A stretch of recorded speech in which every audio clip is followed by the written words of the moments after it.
دنیا کے اندر سکون تلاش کر رہا ہے، لیکن اللہ تعالیٰ نے قرآن حکیم فرقان مجید میں سکون کا ایک نسخہ بتایا ہے، اور وہ کیا ہے؟ فرمایا الا بذکر اللہ تطمئن القلوب، کہ اللہ کے ذکر سے دلوں کو اطمینان ہوتا ہے۔ فرمایا جو زبان اللہ کے ذکر سے تر ہو، جو دل اللہ کے ذکر سے تر ہو، وہ کیا ہوتا ہے؟ اس کو اللہ سکون عطا فرماتا ہے۔ آج ہمارے استاد محترم مفتی اعظم پاکستان حضرت علامہ مفتی منیب الرحمان صاحب، اللہ ان کو عمر خضری عطا فرمائے۔ وہ اسلام کے لیے اور اہل سنت کے لیے سایہ دار درخت کی پورے حالات کے اوپر ان کی نظر رہتی ہے کہ زمانے میں کیا ہو رہا ہے۔ آج انہوں نے ایک کالم لکھا ہے، اور اس کالم میں انہوں نے لکھا ہے کہ دنیا کے دو امیر ترین جوڑے، دو امیر ترین میاں بیوی، ان میں سے ایک کا نام ہے جیف بیزوس اور اس کی بیوی کا نام ہے مکینزی۔ یہ دنیا کا امیر ترین شخص ہے۔ اور دوسرا ہے بل گیٹس۔ بل گیٹس کا نام سنے آپ نے سارے نے؟ بل گیٹس یہ دنیا کا دولت مند ترین شخص ہے، اور اس کی بیوی کا نام ہے ملنڈا۔ اچھا، ان دونوں، یہ جو دو دنیا کے امیر ترین جوڑے ہیں، ان دونوں میں طلاق ہو گئی ہے۔ کیا ہو گئی ہے؟ طلاق ہو گئی۔ یعنی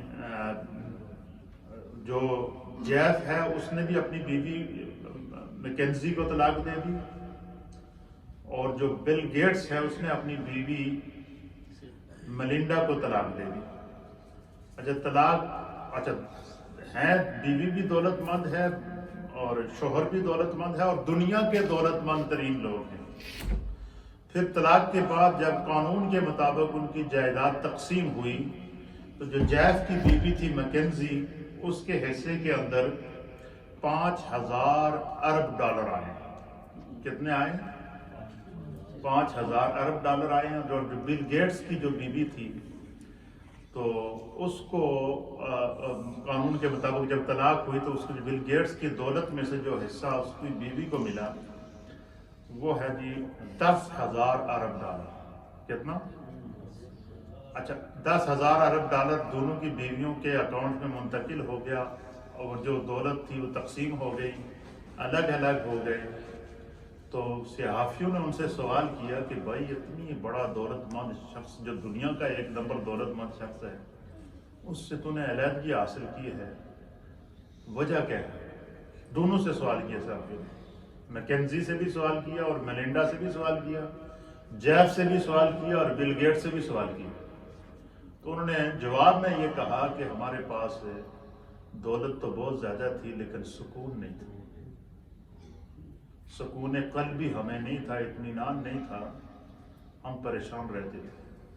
سب کچھ، ہر سہولت موجود ہے، گھر کے اندر سونے کے بیڈ لگے ہوئے ہیں، سونے کے بستر لگے ہوئے ہیں، سونے کی ٹوٹیاں لگی ہوئی ہیں، تو جو ہے وہ ہمیں اطمینان نہیں تھا، سکون ہمیں نہیں تھا، تو بے سکونی تھی ہماری لائف کے اندر۔ دولت تو اللہ نے دی ہے، بہت دولت بہت زیادہ تھی، اور جس کا حساب آپ لوگوں نے دیکھ لیا، دنیا کی نیوز نے اس کو، سوشل میڈیا نے اس کو نشر کیا ہے۔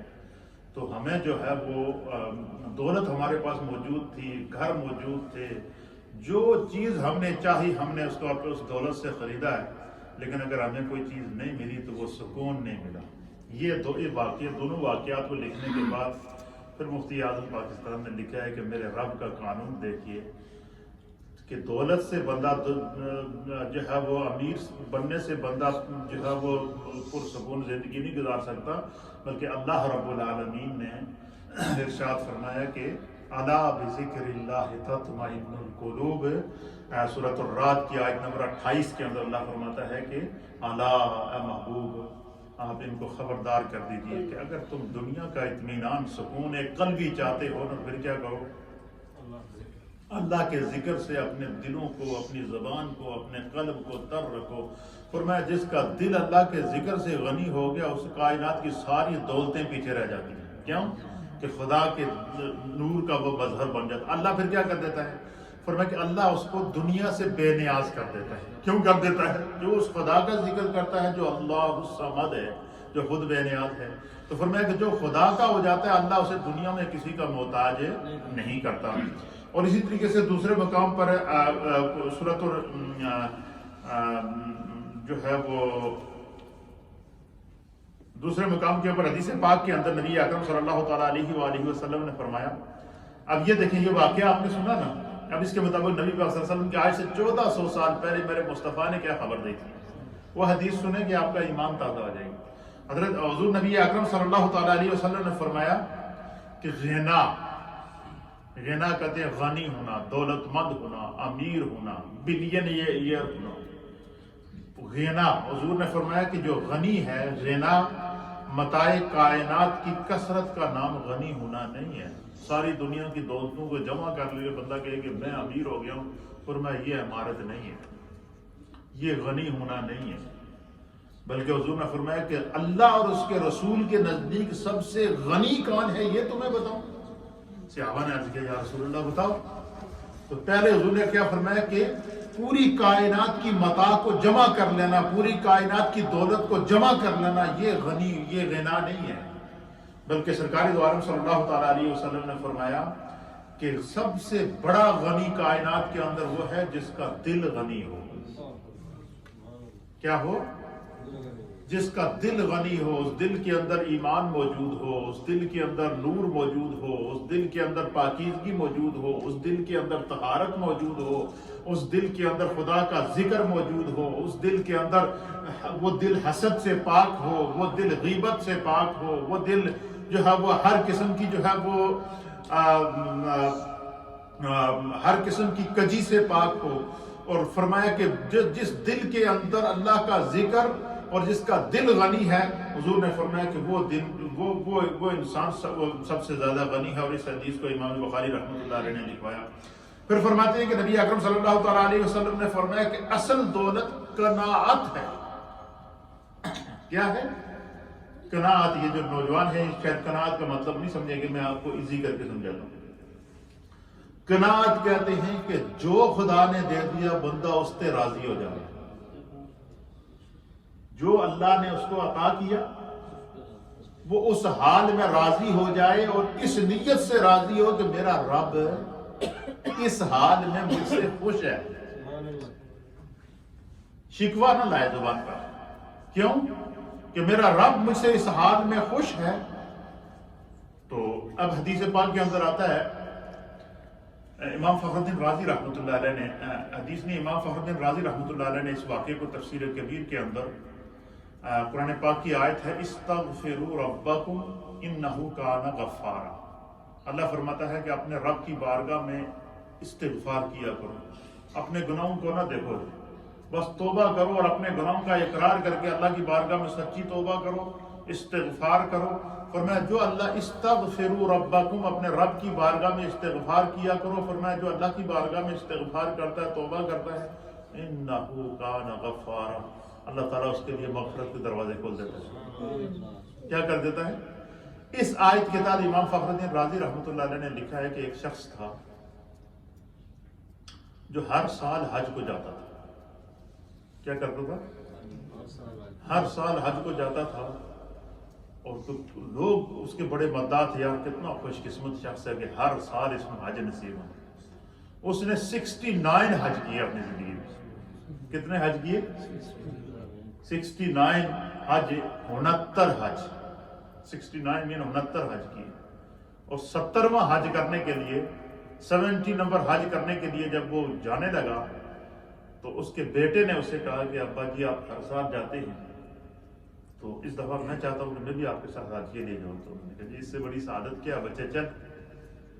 اچھا وہ حاجی صاحب جن نے 69 حج کیے تھے نا، وہ جب ہر سال حج کر کے آتے نا تو لوگ خاندان کے جمع ہوتے، دوست جمع ہوتے، اور لوگوں میں بات مشہور تھی کہ یار کتنا خوش قسمت شخص ہے جی، ہر سال خدا کو حج پہ بلا لینا.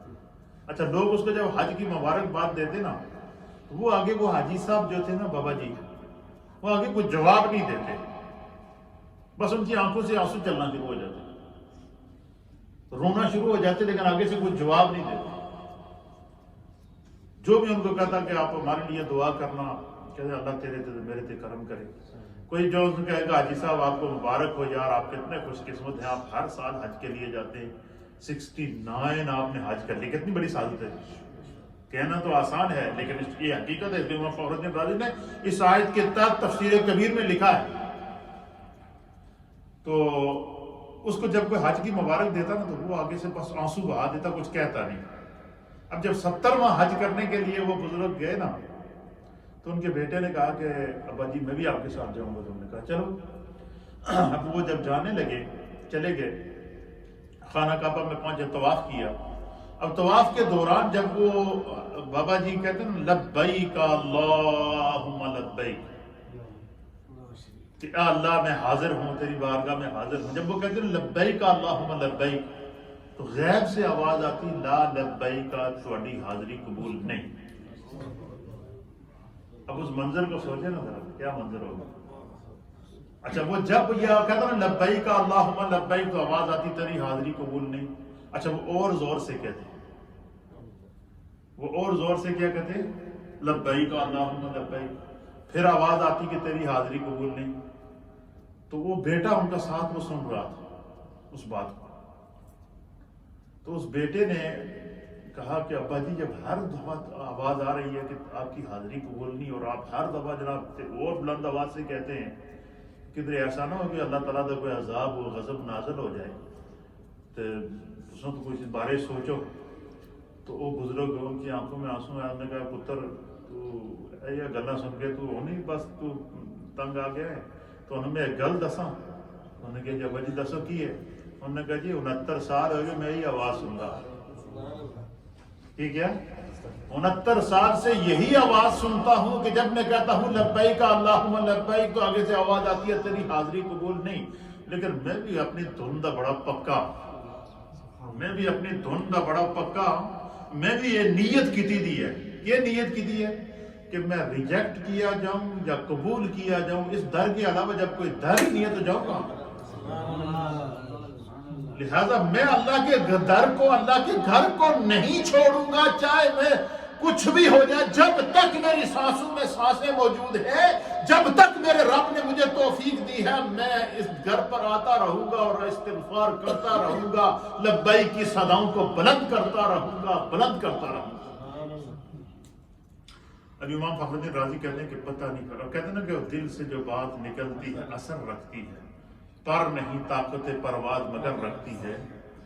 پتہ نہیں کس کیفیت میں ان بابا جی نے وہ بات کہی نا. جب یہ بات کہی نا آنسو بہائے، بیٹے کو یہ بات بتائی، پھر لبیک کا نعرہ لگایا، نکل گیا لبیک اللہم لبیک کا نعرہ لگا کے آگے بڑھ گئے.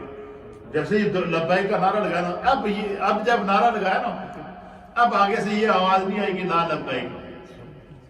اب آگے سے آواز آئی کہ اپنے رب پر اس قدر بھروسہ رکھنے والے، اپنے رب پر اس قدر ایمان رکھنے والے، اپنے رب کو اس طرح چاہنے والے، اپنے رب سے اس قدر محبت کرنے والے، جا تیرے رب نے تیرے پچھلے 70 سال کے حج، 69 سال کے حج بھی اور یہ 70واں بھی قبول کر دیا ہے. اور تو اب جس کے لیے دعا کیا کرے گا، اور تو نے جن کے لیے دعائیں کی ہیں ان سب کے حق میں رب نے تیری دعائیں قبول کر دی. اس لیے اپنے دل کی کیفیت کے اندر اخلاص کا آنا ضروری ہے. کوئی پتہ نہیں ہوتا وہ لمحہ کب آئے کہ تقدیر بدل جائے، حالات بدل جائے. تو اب حضور نے کیا فرمایا کہ دنیا کی دولتوں کو جمع کرنا یہ غنی ہونا نہیں ہے. فرمایا جس کا دل غنی ہو وہ اصل غنی ہے، جس کے دل کے اندر. پھر اسی طریقے سے میں آج حدیث پاک پڑھ رہا تھا، میرے سامنے ایک حدیث گزری ہے، بڑی ایمان افروز حدیث. آپ سنیں گے آپ کا ایمان تازہ ہو جائے. اس حدیث کا پہلے واقعہ سنیں.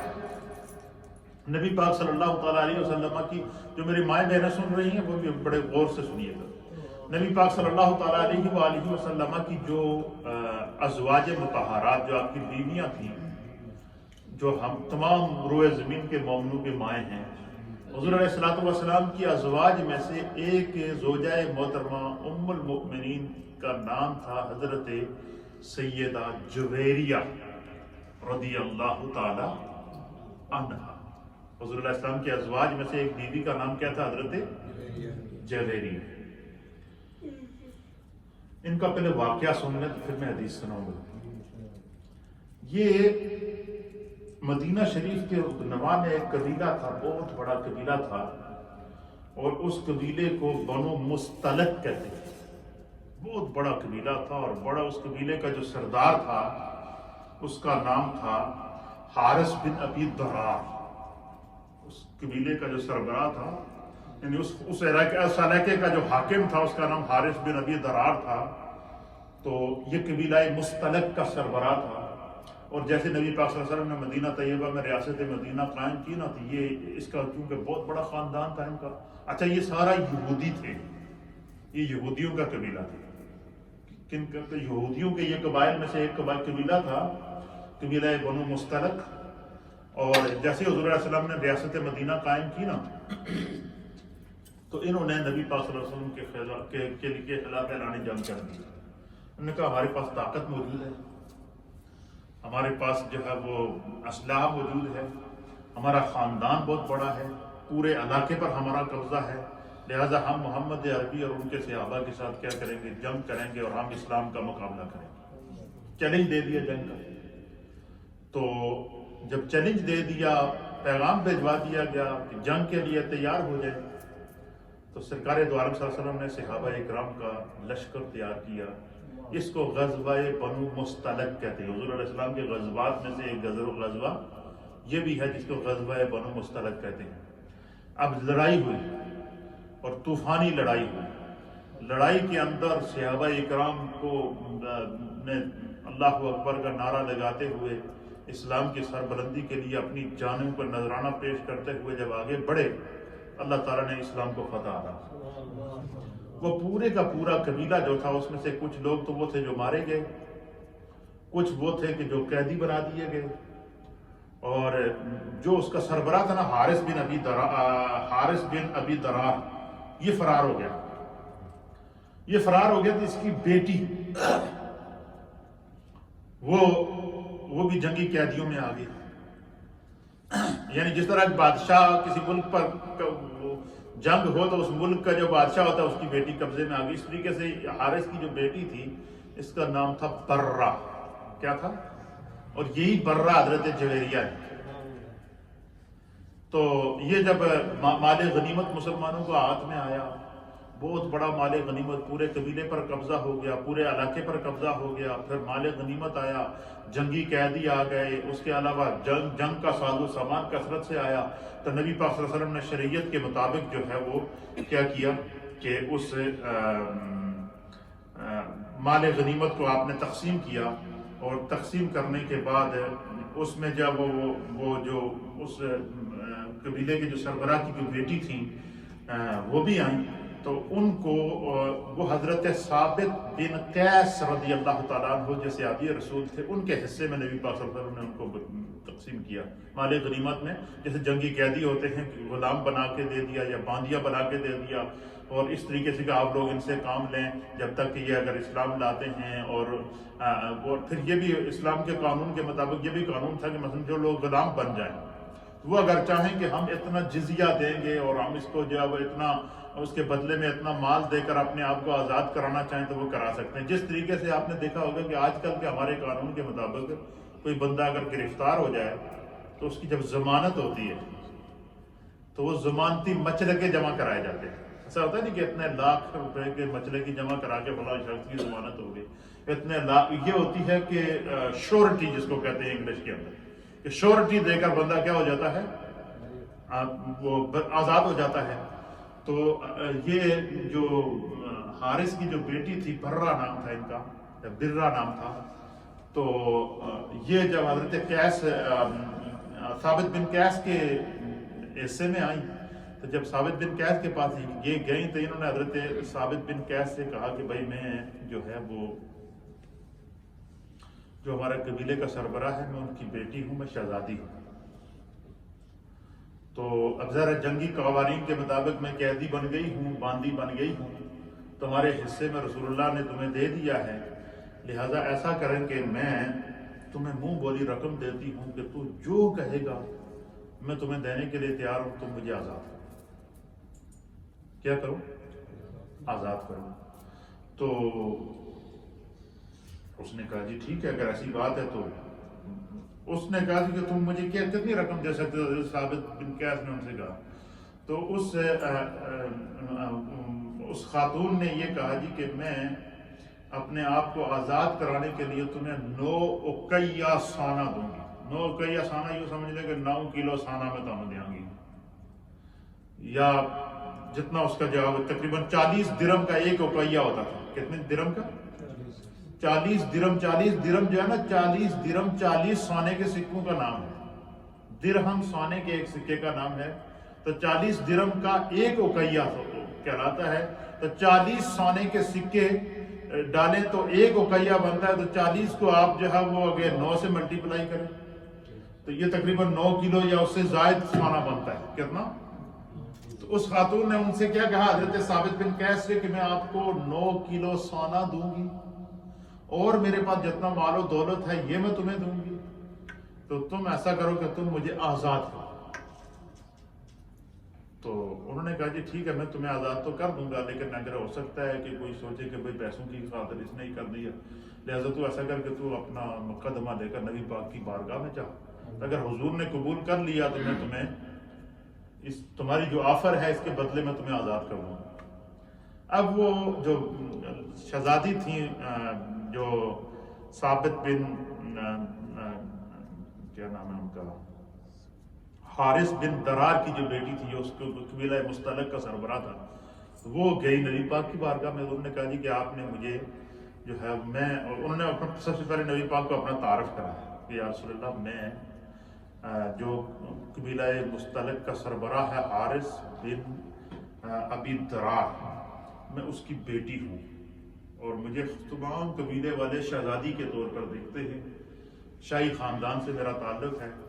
ظاہر ہے جنگ ہو گئی ہے، اور جنگ میں تو شاہ و گدا سارے پکڑے جاتے ہیں، تو میں پکڑی گئی ہوں، میں قیدیوں میں، جنگی قیدیوں میں آئی ہوں۔ آپ نے مال غنیمت میں مجھے جو ہے وہ ثابت بن قیس کے حصے میں دے دیا ہے، لہذا میں اتنے اقیہ سونے کے عوض جو ہے وہ اپنے آپ کو آزاد کرانا چاہتی ہوں۔ لیکن ثابت بن قیس نے کہا کہ وہ جب تک حضور کے پاس چلی جائے، جب نبی پاک کی بارگاہ میں گئے تو اب ان کا مقدر بدلنا تھا، تو جب وہ نبی پاک کی بارگاہ میں گئے تو حضور علیہ السلام نے کہا کہ اچھا تو اس قبیلے کے سربراہ کی بیٹی ہے، تو حضور علیہ السلام نے فرمایا کہ تم ایسا کرو کہ ٹھیک ہے، میں تمہیں اجازت بھی دیتا ہوں، تو ایسا کرو کہ تمہاری طرف سے یہ جتنا 9 اقیہ سونا جو مقرر کیا گیا ہے تمہاری آزادی کے لیے، جو ضمانت کے لیے، یہ تم اس کو پے نہیں کرو۔ حضور نے فرمایا کہ یہ میں مصطفیٰ تمہاری طرف سے پے کر دیتا ہوں، اور تو اگر آزادی چاہتی ہے تو میں تمہیں آزاد کروا دیتا ہوں۔ حضور نے ان کی طرف سے کیا کر دیا، وہ ان کو پے کر کے وہ ان کو آزاد کرا دیا۔ آزاد کرانے کے بعد جو اس کا چچا اور اس کا والد اس کو جب لینے کے لیے آئے، تو وہ جب نبی پاک کی بارگاہ میں آئے تو حضور علیہ السلام نے فرمایا کہ یہ آپ کی بیٹی موجود ہے، اگر یہ جانا چاہے تو آپ اس کو لے جائیں۔ تو اب وہ انہوں نے نبی پاک صلی اللہ علیہ وسلم کے جب اخلاق دیکھے، انہوں نے کہا کہ میں نے تو یہودیوں سے کچھ اور سنا تھا، لیکن آپ کو آپ کے اخلاق اور آپ کا جو ہے وہ انسانیت کے لیے جو آپ کا درد ہے وہ دیکھ کر وہ اتنی متاثر ہوئی، تو انہوں نے سب سے پہلے یہ کہا کہ یا رسول اللہ مجھے کلمہ پڑھائیں۔ کیا کہا؟ مجھے آپ کلمہ پڑھائیں۔ حضور نے ان کو کلمہ شریف پڑھایا، مسلمان ہو گئے، یہودیت چھوڑ کر مسلمان ہو گئے۔ تو انہوں نے کہا جی میرا نام ہے برہ یا برہ۔ برہ یا برہ کا معنی ہے نیکی کرنے والی۔ تو حضور علیہ السلام نے فرمایا کہ تمہارا نام، تمہارا اسلامک نام جو ہے وہ برہ یا برہ نہیں ہے۔ اس کی وجہ یہ ہے کہ ہمارے یہاں یہ ہوتا ہے لوگ اس طرح کے نام رکھ لیتے ہیں، تو پھر جب اس کو برا بھلا کہتے ہیں، تو اگر کوئی اسے کہے جی کہ برہ ایسی ہے، برہ بری ہے، برہ نے غلط کیا ہے، تو نیکی تو غلط نہیں ہو سکتی۔ تو حضور نے ان سے کہا کہ تمہارا نام جو ہے اسلامک نام جویریہ کیا ہے، تم برہ سے کیا ہو، جویریہ ہو۔ تو اسی طریقے سے جو ہے وہ جب اس کے چچا اور وہ والد اس کو لینے کے لیے آئے تو نبی پاک صلی اللہ علیہ وسلم نے کہا کہ اگر آپ اپنی بیٹی سے پوچھ لیں وہ جانا چاہے تو میں نے تو اس کو آزاد کرا دیا، وہ جانا چاہے تو چلی جائے۔ تو جب ان کو نہیں پتا تھا کہ وہ مسلمان ہو چکی ہیں، تو وہ نبی پاک کے اخلاق، آپ کا رہن سہن، آپ کا طریقہ کار دیکھ کر وہ اتنی متاثر ہو چکی تھیں، تو انہوں نے عرض کیا کہ یا رسول اللہ، میں پہلے تو آزادی کے لیے اتنی بڑی قیمت کا میں نے سلوک کیا تھا، لیکن اب میں تو غلامی میں رہنا چاہتا ہوں۔ اب میری خواہش یہ ہے کہ میں آپ کے ساتھ رہوں، لیکن آپ کے عقد میں ہوں، آپ کے نکاح میں ہوں۔ اب نبی پاک صلی اللہ تعالیٰ علیہ وسلم نے ان سے نکاح فرمایا، تو وہ پھر جو ہے وہ ام المؤمنین کے مقام پر فائز ہوئی، حضرت جویریہ ان کا نام تھا۔ اچھا، جیسے ہی صحابہ اکرام کو پتہ چلا نا، تو سینکڑوں قیدی تھے اس خاندان کے، کتنے؟ سینکڑوں قیدی، جو جنگی قیدی، جو غزوہ مستلق کے اندر قید ہوئے تھے، سینکڑوں قیدی وہ تھے کہ جو ہے وہ جو مختلف صحابہ اکرام کے پاس جو ہے وہ موجود تھے۔ جب صحابہ کو پتہ چلا کہ قبیلہ بنی مستلق کی بیٹی نے کلمہ پڑھ لیا، یہودیت کو چھوڑ کر اسلام قبول کر لیا، اور پھر وہ رسول اللہ صلی اللہ علیہ وسلم نے ان سے نکاح بھی فرما لیا، وہ ام المؤمنین کی جو ہے وہ خاندان میں آ گئے، تو صحابہ نے سب نے جمع ہو کر کہا یار یہ ہمارے لیے بڑی ایک عجیب بات ہے کہ ہم رسول اللہ کے سسرالیوں کو قید میں رکھیں۔ یہ کیسے ہو سکتا ہے کہ رسول اللہ کے سسرالی لوگ ہوں اور وہ ہماری قید میں ہوں، لہٰذا جب وہ ہم ان کو بغیر معاوضہ لیے ہوئے ان کو کیا کر دیتے ہیں، آزاد کر دیتے ہیں، ان کی مرضی، جانا چاہیں تو چلے جائیں، رہنا چاہیں تو رہنا جائیں، ہم ان کو آزاد کر دیتے ہیں۔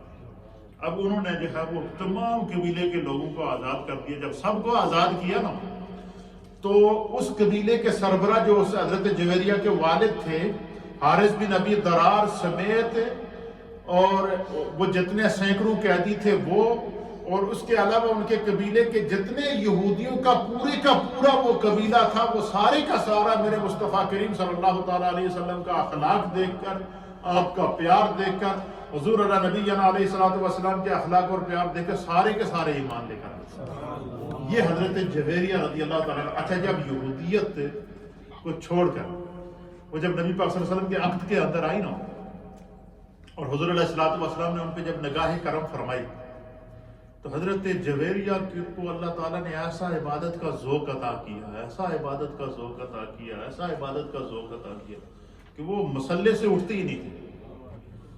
یہ حدیث جو ابھی میں آپ کو بیان کر رہا ہوں، یہ تو پہلے میں نے اس لیے بیان کیا کہ تاکہ آپ کو پتہ چل سکے کہ حضرت جویریہ کس ماحول سے نکل کر اسلام میں۔ کل ہمارا جو درس ہوا تھا نا، اس میں یہ ہوا تھا نا کہ صحابہ اور صحابیات نے اپنی زندگیاں تبدیل کر دی اسلام لانے کے بعد، اور یہ حضرت جویریہ جو تھی، یہ جب ایمان لائی اور ان کے والد جب ایمان لائے تو یہ وہ یہودیوں کے قبائل کے سربراہوں میں سے تھے، یعنی اتنے کٹر تھے اپنے مذہب کے اندر، اپنے دین کے اندر، لیکن جب وہ ایمان لے کر آئے اور سرکار دو عالم صلی اللہ علیہ وسلم کی ان پر نگاہ کرم پڑی، انہوں نے اپنے آپ کو اتنا بدل کر کے رکھ دیا کہ حدیث پاک کے اندر آتا ہے کہ وَعَنْ جُوَيْرِيَّةَ رضی اللہ تعالیٰ عنہ، حضرت جویریہ خود اس حدیث کی راویہ ہے۔ وہ کہتی ہیں کہ ان النبی صلی اللہ تعالیٰ علیہ وآلہ وسلم خرج من عندها بکرة حین صلی الصبح وہی فی مسجدها ثم رجع بعد ان اضحى وہی جالسۃ۔ حضرت جویریہ کہتی ہے کہ ایک رات حضور علیہ السلام میرے حجرہ مبارک میں آپ کا قیام کی باری تھی، آپ میرے گھر میں تھے، تو سرکار دو عالم صلی اللہ علیہ وسلم صبح اٹھے تو آپ نماز کے لیے مسجد نبوی شریف تشریف لے جانے لگے۔ تو کہتے ہیں کہ جب حضور نماز کے لیے تشریف لے جا رہے تھے تو میں حضور سے پہلے اٹھ کر وضو کر کے میں مصلے پہ بیٹھی تھی۔ حضرت جویریہ کہتی ہیں کہ میں پہلے حضور کے اٹھنے سے پہلے ہی کیا کر کے وضو کر کے تو میں مصلے پہ بیٹھی، اللہ کی عبادت میں مصروف تھی۔ تو سرکار دو عالم صلی اللہ علیہ وسلم جب میرے قریب سے گزرے تو حضور علیہ السلام نے دیکھا کہ حضرت جویریہ مصلے پر موجود ہیں آدھی رات کو۔ وہ ہماری مائیں بہنیں جو اس وقت مجھے سن رہی ہیں، دیکھیں کہ امہات المؤمنین کی جو عبادات تھیں، وہ ان کا جو لگاؤ تھا دین کے ساتھ وہ کس قدر تھا۔ کہتے ہیں کہ حضور علیہ السلام جب فجر کے لیے نکلے تو حضرت جویریہ کو دیکھا کہ وہ حضور سے پہلے ہی اٹھ کر وضو کر کے مصلے پہ بیٹھ کے عبادت میں مست اور الس تھے، حالانکہ یہودی مذہب چھوڑ کر آئی تھی، اسلام قبول کیا تھا۔ سرکار نے ان پر نظر کرم فرمائی، دیکھا حضور ان کے قریب سے گزر کے چلے گئے۔ پھر حضور علیہ السلام نے باغ جا کر مسجد نبوی میں فجر کی نماز پڑھائی۔ پھر فجر کے بعد حضور علیہ السلام سورج نکلنے تک مسجد نبوی میں ہی صحابہ کے ساتھ بیٹھے رہے۔ پھر سورج نکلنے کے بعد جو حضور علیہ السلام نے صلاۃ الضحیٰ چاشت کی نماز، دن نکلنے کی نماز پڑھی۔ پڑھنے کے بعد پھر حضور علیہ السلام واپس آئے تو راوی کہتے ہیں کہ اس پورے عرصے کے دوران تقریباً 3 گھنٹے گزر چکے تھے۔ کتنے؟ 3 گھنٹے بعد نبی علیہ السلام فجر پڑھا کے چاشت پڑھ کے پھر حضور علیہ السلام جو ہے واپس گھر جب تشریف لائے تو حضور جیسے ہی گھر میں آئے تو حضور نے دیکھا کہ حضرت جویریہ ابھی تک اسی مستی میں مصلی پر بیٹھی۔ 3 گھنٹے حضور جاتے ہوئے فجر میں دیکھا تو حضرت جویریہ مصلی پہ تھی۔ سرکار جب واپس آئے 3 گھنٹے کا بیچ میں 2 یا 3 گھنٹے کا وقفہ بیچ میں گزرا تو حضور اگر واپس آ کر حضور دیکھتے ہیں کہ حضرت جویریہ ابھی بھی مصلی کے اوپر ہے، اپنے رب کی عبادت کے اندر نہ۔ اللہ اکبر۔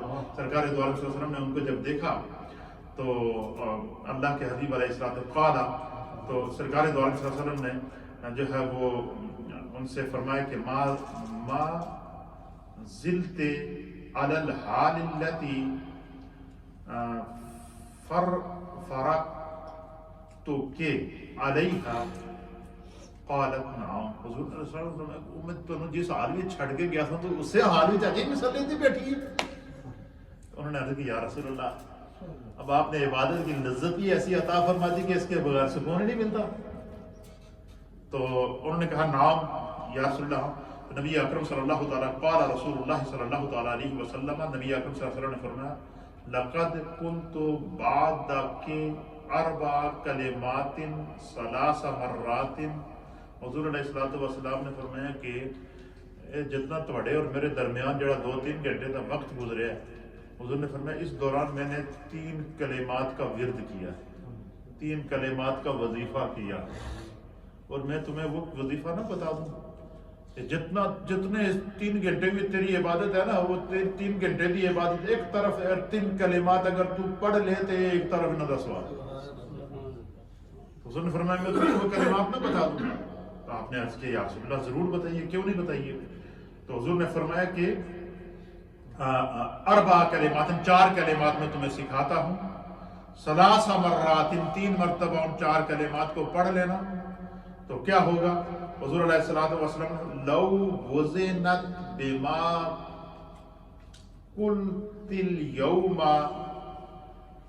لو وزنت ہن، حضور علیہ السلام نے کہا پورے دن میں جتنی بندہ عبادت کرے نا ان کا وزن اگر ایک طرف کر دیا جائے اور یہ 4 کلمات جو میں تمہیں سکھا رہا ہوں یہ پڑھو تو یہ ان کا وزن ایک طرف ہے۔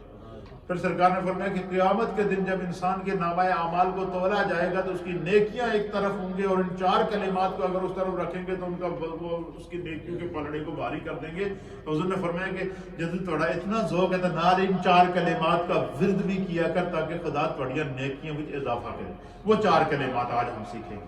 حضور علیہ السلام نے جو حضرت جویریہ کو سکھایا قیامت تک آنے والے ہر مومن کے لیے سکھایا، اور یہ سرکار دو عالم صلی اللہ علیہ وسلم نے وہ نسخہ ہمیں دیا جس سے ہماری نیکیاں بڑھیں گی، جس سے قیامت کے دن ہمارے نیکیوں کا پلڑا جب میزان عدل لگے گا اور ترازو کے ایک پلڑے میں نیکیاں ہوں گی اور ایک پلڑے میں گناہ ہوں گے۔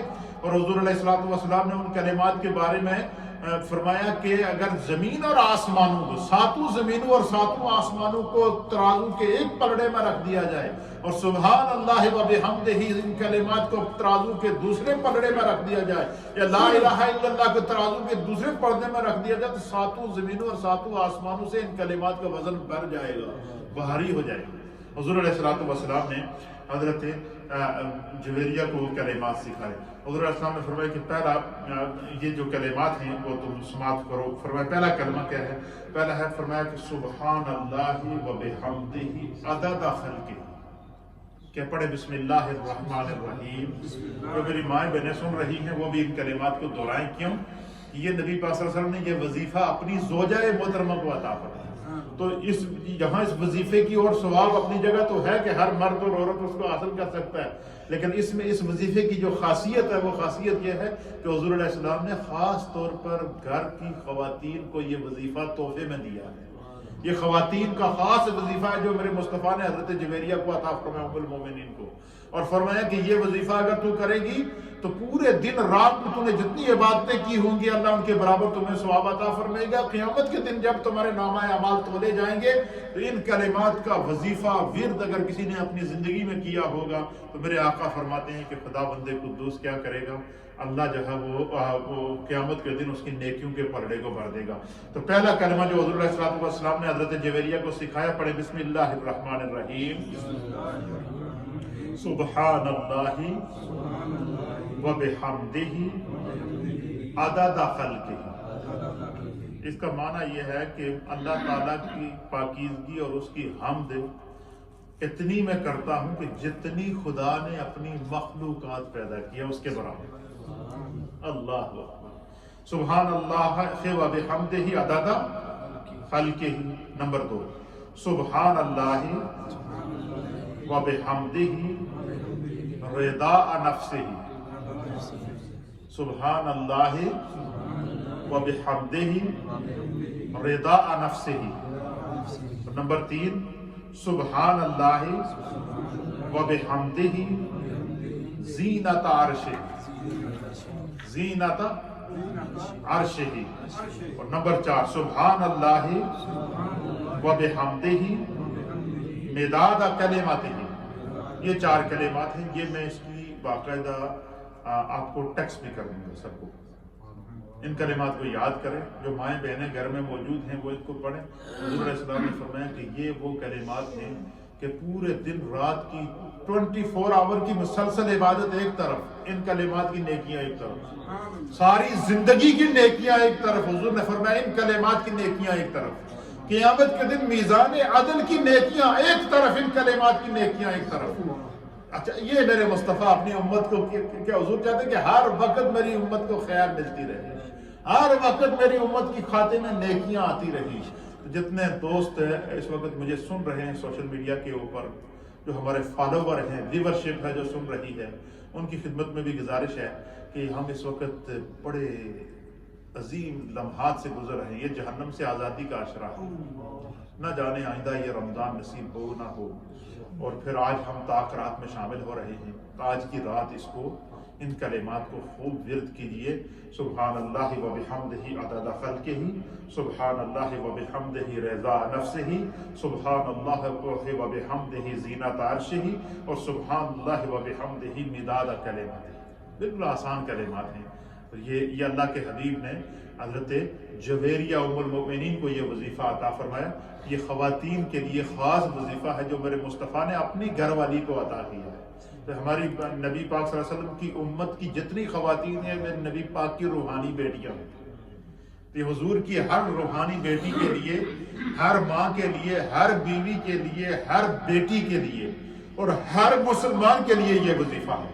اور یہ وہ وظیفہ ہے، اور یہ جو حدیث ہے یہ کوئی عام کتاب کے اندر نہیں، اس کو امام مسلم نے صحیح مسلم کے اندر نقل فرمایا، اور حدیث صحیح ہے یہ۔